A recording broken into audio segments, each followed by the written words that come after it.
Hi everyone, welcome to the channel where we bring you real stories, meaningful conversations, and inspiring journeys from remarkable individuals making a difference in the world. Today's guest is incredible Wendy van den Berg, Mrs. Supranational SA Finalist 2026, award-winning businesswoman, and the visionary behind Aesthetika Intradermal Cosmetic Practice. In this heartfelt discussion, Wendy shares how receiving her very first Woman of Wonder award left her questioning herself and how receiving multiple awards afterward completely shifted her perspective on purpose, impact, and the unseen ways we influence others. Get ready for a powerful and uplifting conversation about confidence, leadership, resilience, beauty with purpose, and empowering women to embrace their true worth. How are you, Wendy? Hi, I'm good, thanks, and you, Sid. I'm awesome, and thank you for being on today. Thank you for having me. It's really honored. Thank you. Uh, to get the ball rolling with you, Wendy, winning your first Woman of Wonder Award 2025 was clearly a deeply emotional moment, especially because you initially questioned why you were chosen amongst so many aspiring women in the room. Looking back now, after receiving four awards, how has your understanding of impact, purpose, and recognition evolved? So, I have to give you a bit of background. Before I was selected for to be a recipient of the Women of Wonder Award in 2025, I was at a point in my life where I felt like something was missing. I had a great passion for what I do and for a living, and I was incredibly grateful for the opportunities I had. But I kept searching for something deeper, like purpose. And I remember one particular night where I completely broke down.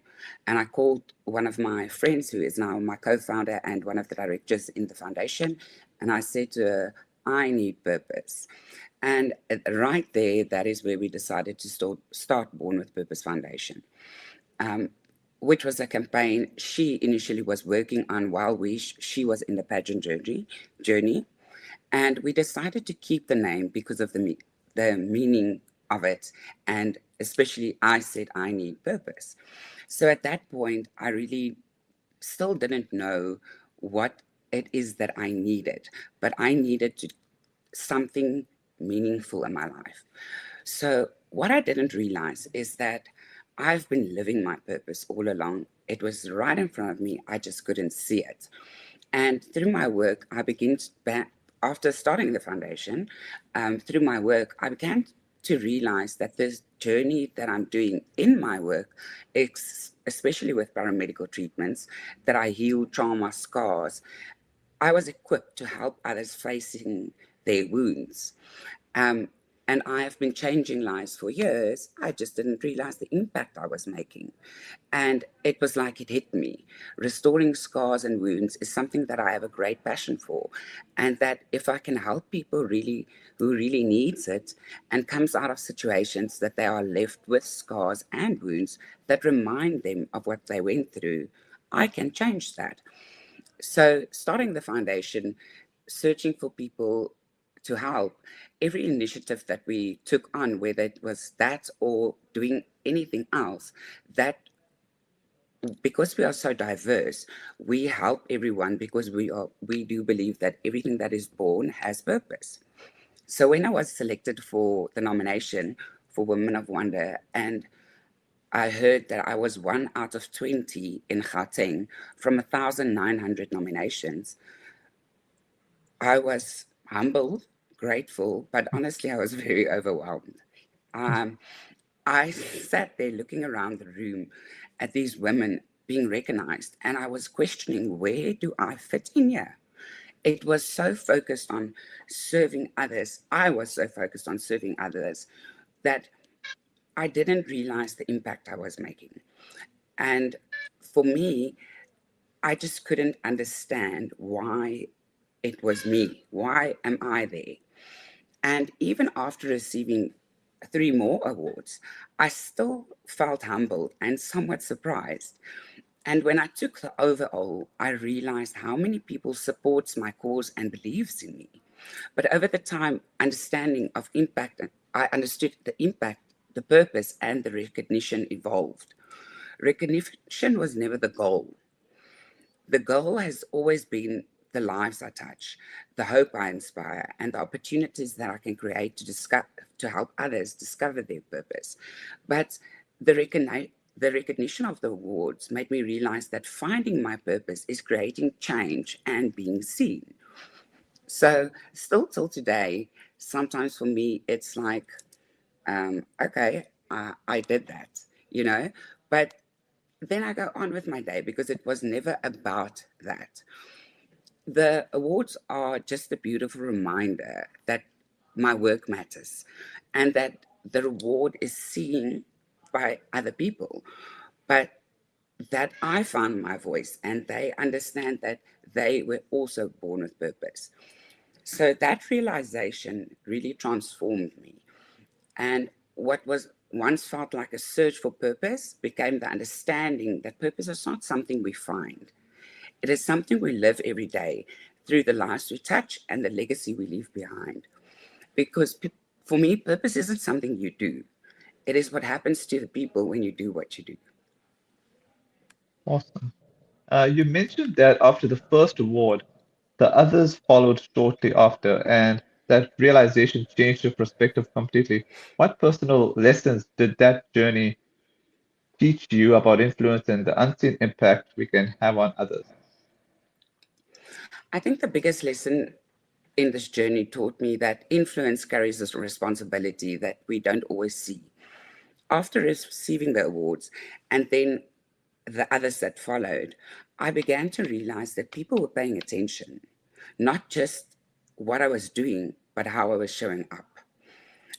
They were listening to my story, following my journey, supporting my advocacy, and finding pieces of their own story in mine. But it was also because being noticed that I received the nominations and the awards. So I feel like I can't throw that away because it's because of them, because I was noticing what I was doing that I got it. And that puts me back every time like, you're doing this, you're making this impact.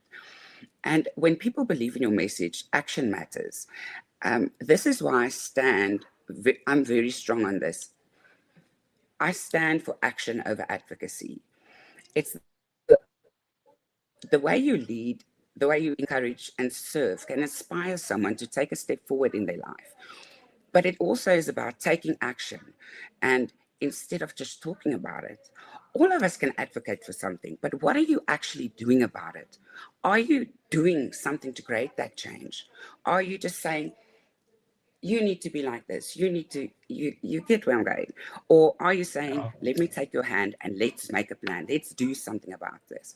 So by creating platforms through a title, an award, a stage, or organization like Born with Purpose, those platforms allow us to reach people we may never have reached otherwise.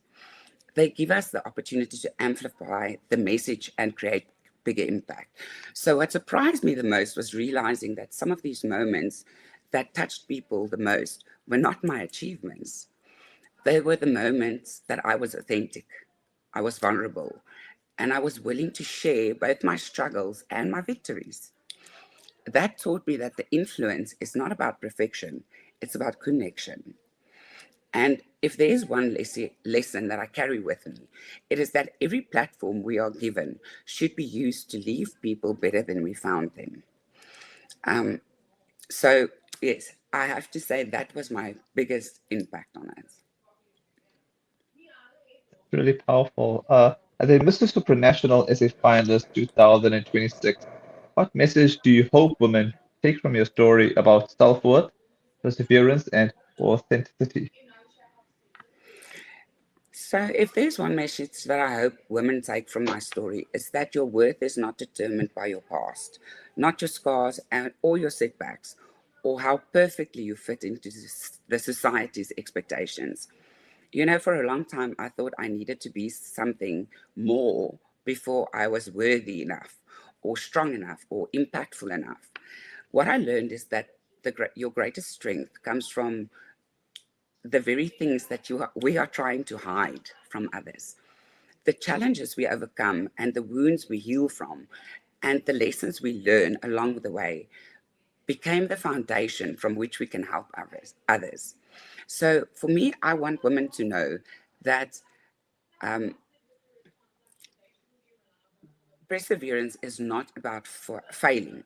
It is about choosing to rise every time life knocks you down. Every setback, every disappointment, the obstacles that shapes you into who you are today. And that has also brought me closer to my purpose. So I want women to embrace being perfectly imperfect. We live in a world that constantly tells us to be more, to do more, to become more.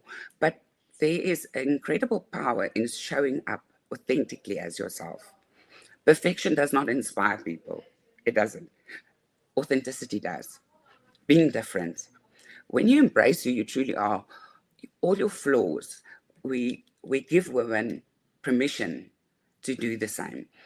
And as a Mrs. Supranational South African finalist, I don't want women to see the crown or the title or the achievement. I want them to see a woman who chooses to keep showing up, chooses purpose over fear, and who understands that being perfectly imperfect is not a weakness, it's a superpower. Because the crown at the end of the day is a responsibility. All right. What inspired you to establish Aesthetika Intradermal Cosmetic practice, and what vision did you have when you first began this journey? So Aesthetica was born from, I won't say born from a journey I never expected it. I never expected to take. Okay. I spent 10 years as a corporate flight attendant, and I was based in Lagos, Nigeria. And this actually gave me the opportunity to travel the world and learn from different cultures and industries. Although I originally studied international travel and tourism, I have always been fascinated by aesthetics and the confidence it can give people. And like many people, I wasn't entirely sure what my next chapter would look like because being a corporate flight attendant is not something you can do for the rest of your life. But it did put me in a position where I was able to study around the world and learn things that I would not necessarily get from staying in one place.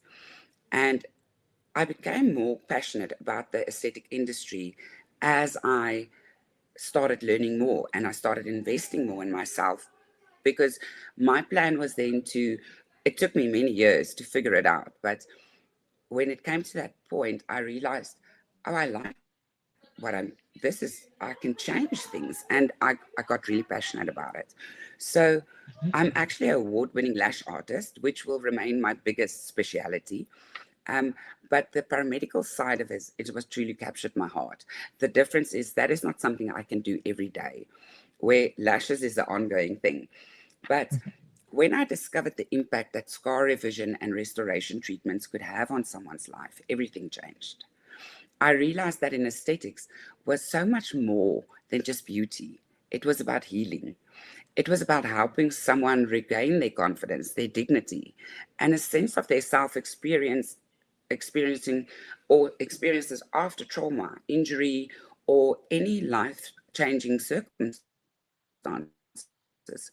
So when I founded Aesthetica, my vision was to create a space where women could feel beautiful and empowered and confident.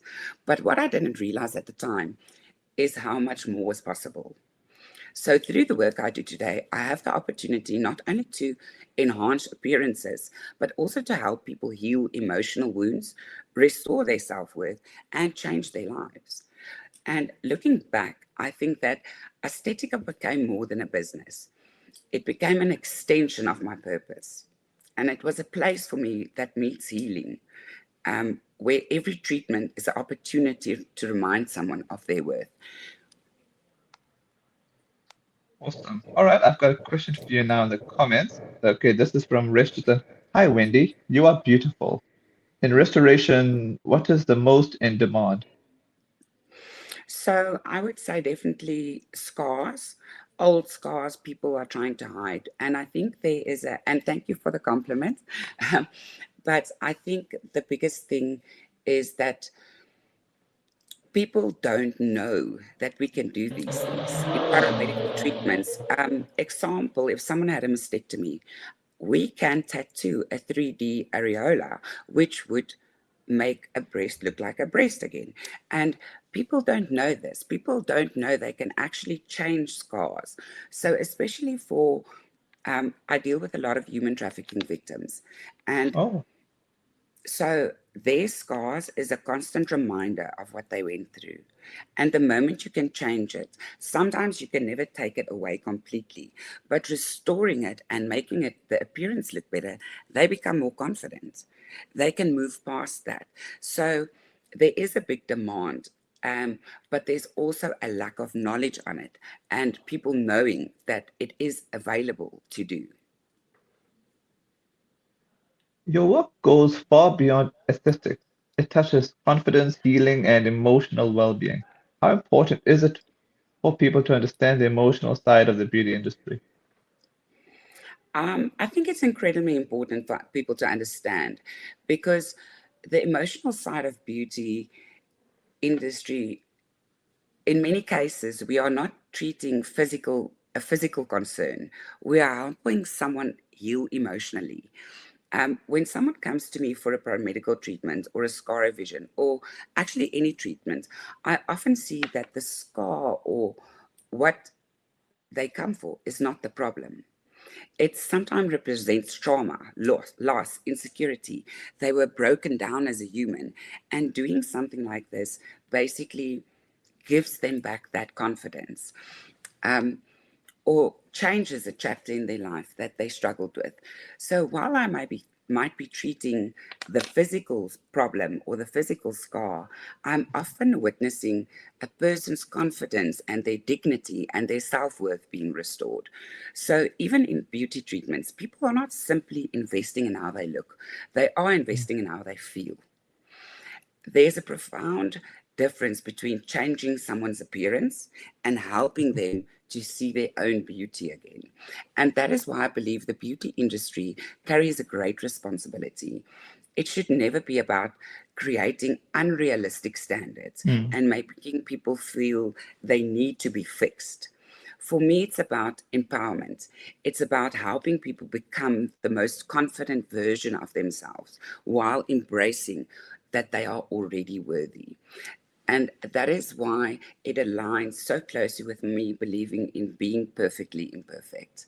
We all carry scars, whether it's visible or invisible. If my work can help someone walk a little taller, or smile a little brighter, or feel more comfortable in their skin, that thing when you look good, you feel good? It's true. And then I know that I've done more to provide just a treatment. I have helped someone reconnect with their confidence and their self.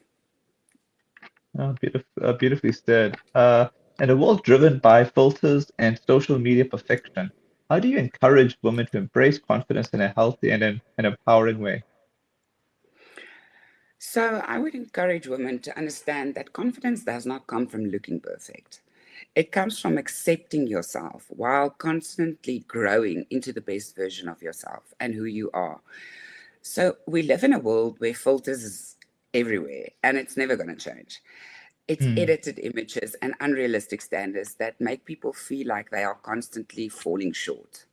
So the reality is that we what we see online is often highlighted reels or that is not real life. And if we spend our lives comparing ourselves to a version of perfection that doesn't exist, we will never feel good enough. So I think that true confidence comes from when what you do on the outside aligns on how you feel on the inside. Enhancing your appearance should be about feeling empowered. Um, it should, it should never be about I want to change or become someone else. I want women to know that they do not need to earn their worth. They do not need to look a certain way to fit in or meet someone else's expectation. Um, you are worthy already as you exist. Confidence comes from recognizing that, owning it, and showing up authentically as yourself every single day. Because women stop striving for perfection. When they do that, start embracing their authenticity, they do become unstoppable. Building a respected brand and stepping into the public eye can come with pressure and criticism. How have you managed those challenges while staying grounded? So one of the biggest lessons I've learned is that the more visible you become, the more opinions people have about you. Mm, You have that's true. changed is one thing that I got a lot. And I had to realize that I did change, but it's not that I changed, I grew. Mm, And when you when you have allowed people to treat you in a certain way for too long, and you start, especially with this journey with Supranational that I've been on, this is one thing that was very impactful on me, is the moment that I was actually overwhelmed, and there was a lot going on. I have 3 businesses, I have a training academy, I've got a foundation, and now this, and it's all the KPIs, and I was getting like a bit short, like with people, and I couldn't take comments anymore. And the moment I put my foot down, mm, you've changed. Yes, I have, because I'm not letting you break me down anymore. mm. So I have to say is that you do get it a lot, and it is a lot of pressure. But building a brand and running businesses, advocating for causes that I believe in, and stepping into the public eye all came with a level of pressure and criticism. And what keeps me grounded is knowing my why. Why did I do this? When I focus When you focus on serving others and living your purpose, it becomes easier to separate constructive criticism from unnecessary noise. So, not everybody will understand your journey. They won't understand your vision or your decisions, and that's okay. They don't need to. Mm, yeah. It matters to you. If we were all the same, life would be pretty boring. And we would all like the same things. We would all go to the same restaurants. But I've also learned that criticism is often a reflection of perspective, not necessarily the Mm, truth. So some criticism helps us grow. And I welcome that, because growth requires humility sometimes. yeah. You know, we if we can't learn or make mistakes, how am I supposed to grow? So I no longer allow negative opinions to define my worth or determine my direction. My foundation is authenticity. I have never wanted to portray a perfect life or a perfect version of myself, because that simply isn't real. Um, I make mistakes and I face challenges, and I'm still learning every day. And it is ironic that in these moments of that vulnerability, that people do connect with me the most. And at the end of the day, I just have to remind myself that my purpose is bigger than my comfort zone. And if I can use my platform to create a change and empower others and leave people better than I found them, then that criticism becomes a small price to pay for the impact I hope to make.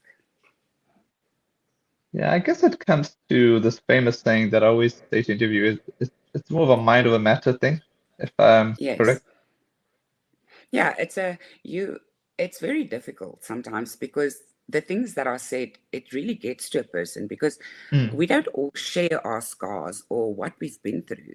And for me, entering the supranational journey was a big thing that, yes, I recently faced some challenges, especially um, after founding my purpose and the foundation. Something happened. I actually had cancer, and they caught it in oh, time that it's not something I share, because I did not want mm, people to think this is why I'm doing this. yeah. And now I've realized that it doesn't matter if they know or not. It doesn't define me. And Mm, if you do get to know me, you'll understand that I don't stand just for cancer. It it basically was a pull down for me. But I realized it's supposed to keep me grounded and keep me humbled through what I'm trying to achieve. And I don't need to voice that to make a change. So for me in the beginning, it was very important that people don't know about it because I didn't want them to think this is why I'm doing it. But now I got to a point where I'm like, it doesn't matter if they know. I went through it, I dealt with it, but that's not going to change. I don't think God let me found my purpose just to take me out a few months later. It was, I needed to learn a lesson from that. So I have to say, like, it is hard sometimes, but it's definitely, that's what keeps me grounded, is just being humble enough to understand that we are going to go through obstacles. We are going to be criticized. You are going to be judged. Oh, this is the only reason you're doing this. If you Mm. think that, then watch, because you'll see it's not. Wow. Many people see pageantry as only external beauty, but it has evolved greatly over the years. What qualities do you believe truly define a modern queen today? Okay, so a modern queen today, I would say definitely defines, a modern queen is defined far less by how she looks and far more by who she is and what she leads and the impact she creates. So today, there's a big thing in pageantry. Yes, we walk the stage, we get a crown, and that's the journey people see. They Mm. do not see the hard work. And believe me, the last 6 months I have worked. Like, I thought I worked hard. This was hard work. But I also found a lot of myself. So for me, a queen is someone who understands that a crown is not a symbol of perfection, it is a symbol of responsibility. A modern queen should use her platform to uplift others and create meaningful change and give a voice to those who may not have one. So, the qualities that define a modern queen, I would also say, is resilience and having compassion. She needs to be confident enough to embrace her strength, but be humble enough to acknowledge her imperfections. Um, and I understand that true leadership is about service, and the influence most is the most powerful when it is used to empower others. She still needs to be courageous, but also willing to stand up for what she believes in, have difficult conversations, and continue to move forward despite the challenges and the setbacks. So that is what pageantry means to me today, is the celebration, not just the celebration of beauty, because it's a platform that provides leadership and advocacy, service, and it creates a legacy that extends far beyond the crown. Fascinating. Looking back at your journey so far, was there a specific moment where you realized your work was genuinely changing lives, even before the awards confirmed it?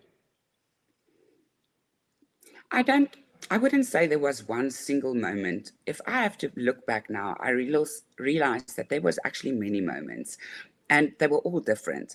But at the time, I was so focused on helping people that I didn't recognize the impact that I was creating.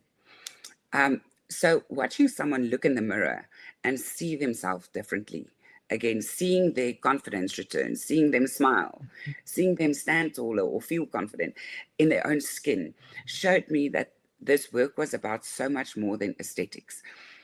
I experienced the same through training women, mentoring others, and then later through the foundation, people would share their stories of how a conversation, a treatment, a workshop, or even just being seen and heard helped them move forward in life.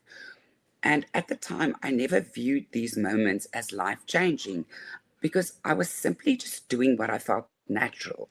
And I felt I need to do this when I train a student. I need to encourage them. I need to empower them. And the women who come for treatments, this is what I do. I don't just make you look pretty. I we speak. I need to help you find that again.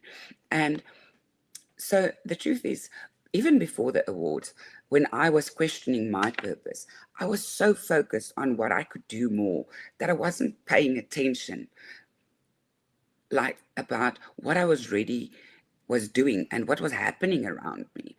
it was only later that I realized the evidence I had has been there all along. So during my pageantry journey, I did learn that impact is literally has no meaning if I can't help the people around me grow. So for me, there isn't one specific or single moment. There was, it was like when I found my purpose, they just popped up it's like it opened my eyes. Lastly, for someone watching this interview who feels overlooked, uncertain, or afraid to pursue their dreams, what message would you like to leave them with today? So if anybody is watching this and they do feel overlooked or uncertain or afraid to pursue their dreams, I would want you to know that you are, you were right. That does not define you or where you are going. There was a time in my life when I questioned my purpose. I wondered, was I doing enough, making enough difference, or moving in the right direction? What I have learned is that some of the most beautiful chapters in our lives is when we choose to keep going, even when we cannot see the outcome. And when things get tough or everything goes wrong, that is exactly when you know you are on the right path because it keeps you grounded and humble. Do not let your reflection, the rejection that you are not worthy, don't let that define you. Do not let the fear convince you that you are not capable. You define you. No one else defines you because the person who is defining you now goes home. You sit with you all day. You define you. You choose. You choose who you want to be and if you need to make a change. So for me, I would like anybody who is listening to say, do not let comparison rob you of your unique gifts that only you can bring into this world. Your scars does not disqualify you, whether it's a physical scar or an emotional internal scar. That does not define you. Your setbacks doesn't define you. Your mistakes does not determine your future. We need to make mistakes. We need to say sorry. We need to learn and move forward. And in fact, the very things that have you have survived became the reason someone else can find hope. Be courageous enough to be perfectly imperfect. Be willing to grow, to fail, to learn, and to stand back up when you fall. So, because purpose is not found in being perfect. It is it's just refusing to give up on yourself. So, I have this thing where I always say, no matter what life gives you, always give more back. So even with the setbacks, even with the downfalls, the rejection, if you are listening to this, just always give more back. Because when you choose to rise above the circumstances that others pour into us, you don't change your own, like, you don't change your own life. You change lives around you. But it starts with you, and you decide. Awesome. Thanks so much for your time, Wendy, and I hope to catch up with you again in the future. Thank you very much, Sid, for having me. It was a real honor. Likewise.